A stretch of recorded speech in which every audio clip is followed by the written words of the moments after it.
झूठ बोले कौवा काटे। अनु को बचपन से ही झूठ बोलने की आदत थी और ससुराल में भी उसकी ये आदत गई नहीं थी। वो अब भी अपने फायदे के लिए झूठ बोलने से नहीं कतराती।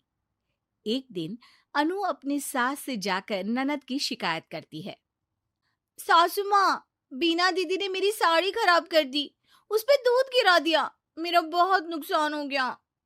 अरे क्यों बीना, मैंने तुझे यही संस्कार दिए हैं क्या? माफी मांग अपनी भाभी से। भाभी, मैंने आपकी साड़ी पर दूध नहीं गिराया है। मैं दूध लेकर जा रही थी और आपने मेरी टांग में टांग अड़ा दी थी, तो मैं दूध लेकर साड़ी पर गिर गई। अरे वाह, एक तो गलती करती हो, ऊपर से इल्जाम भी दूसरों पर। वाह जी वाह। माँ जी, यही है क्या आपके घर के संस्कार? बीना, बहू से माफी मांग। सॉरी भाभी। अरे सॉरी से क्या होगा, साड़ी से होगा, साड़ी के बदले साड़ी। ठीक है बहू, नई साड़ी ले लेना बस।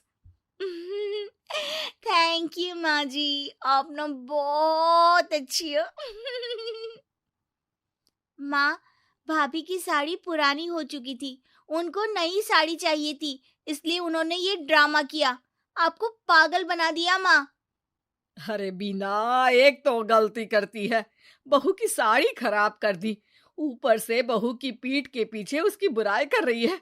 मुझे तो भरोसा ही नहीं होता कि तू मेरी बेटी है। देखना माँ, जिस दिन आपको भाभी का सच पता चलेगा ना, पछताओगी बहुत। अरे तू कुछ भी बोलेगी और मान लूं मैं, हैं?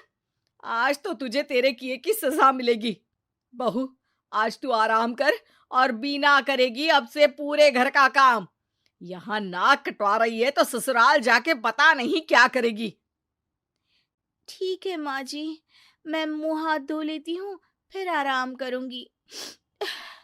रो रो के पूरा मेकअप खराब हो गया।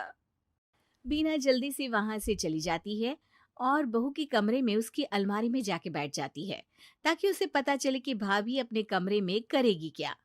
अनु हाथ मुंह धोकर अपने कमरे में आती है और फोन उठा के सीधे अपने मायके फोन लगा देती है।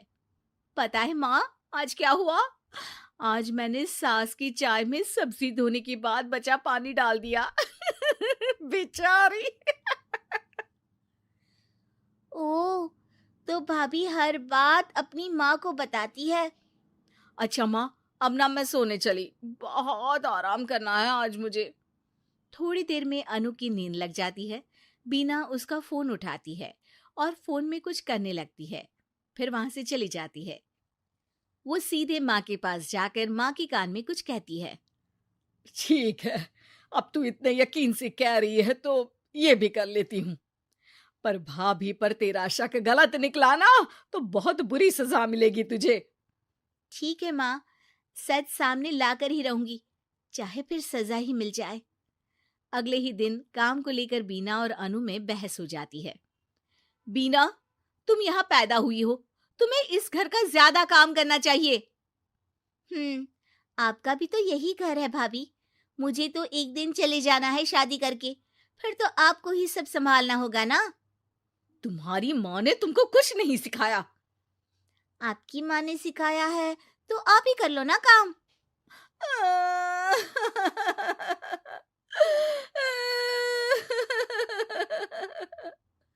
अरे, रो क्यों रही हो? भाभी चुप हो जाओ, मैं कर लूंगी सारे काम। मैं आपके आगे हाथ जोड़ती हूँ, पाँव पड़ती हूँ, प्लीज चुप हो जाओ भाभी। बीना अनु भाभी को चुप कराने के लिए उसके पाँव छू रही होती है। तभी अनु की रोती आवाज सुन के सास वहां आ जाती है। क्या हो रहा है यहाँ? माँ, बिना कुछ बताए इसके पहले ही अनु बोल पड़ती है। देखो ना, आपकी बेटी मेरे पाँव पकड़ के मुझे गिराने की कोशिश कर रही है।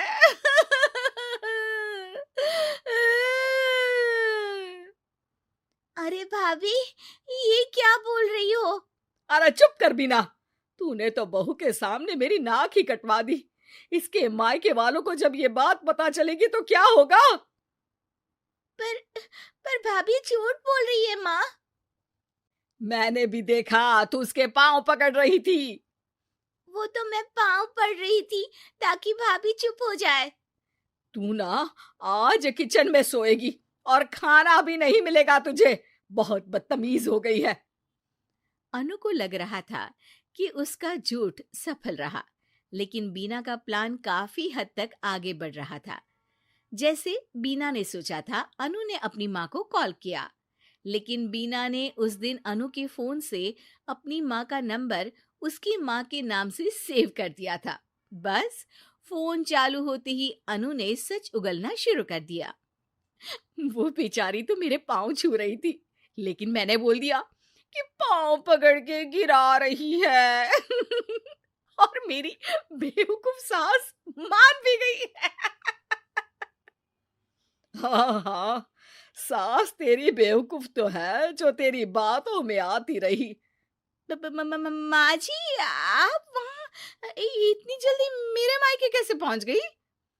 बीना और सास अनु के कमरे में आके उसे अपना प्लान बता देती हैं कि कैसे उन्होंने बीना के झूठ को पकड़ लिया।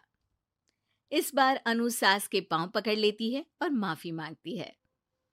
ए, पाँव छोड़, मुझे गिराएगी क्या?